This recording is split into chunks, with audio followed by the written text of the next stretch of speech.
To find out more about vertical farming on a smaller scale, I asked Voice of America reporter Chris Casquejo what kinds of people are taking part in this growing trend. Well, if they're interested in sustainability, if they look into the research of, the distance that food travels to get to their plates, it's that kind of consumer who wants to do their part. The kind of consumer that is conscious about recycling, conscious about what kind of car they drive. They might drive a hybrid vehicle or an electric vehicle. So those are the kinds of people that seem to be taking part in these kinds of smaller scale operations, and they consider themselves not environmental activists, but revolutionaries, because they're addressing those issues of food security and nutrition and sustainability. So you're seeing a lot of things at play here. What are the kinds of things that people here could grow? The leafy greens, the microgreens, the Swiss chard, the bok choy, all the kinds of stuff that are good for you. But of course, there's limitations.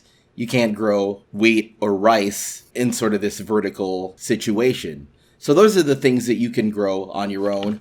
And that's what we're seeing people do who are trying to get into this, on their own or on a smaller scale, because they're easier and they're quicker growing. Like, it takes a couple of months for tomatoes and peppers to grow, whereas it takes a couple of days or weeks for microgreens or Swiss chards or bok choy or lettuce or kale to grow.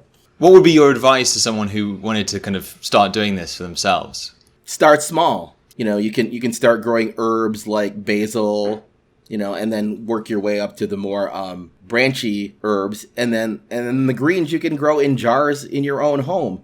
As long as you have enough sunlight, 6, 7, 8 hours of sunlight, and then find resources online. There's all kinds of websites online where you can visit. They have classes, they have online videos, YouTube. So there's just all kinds of resources out there if you want to get started on this sort of smaller scale growing. I wouldn't even call it farming, because farming might intimidate people because they think on a larger scale, oh, I need a patch of land. No, you don't. I mean, if you want to grow things in your own home, you have water, you have sunlight, you have jars, you can do it.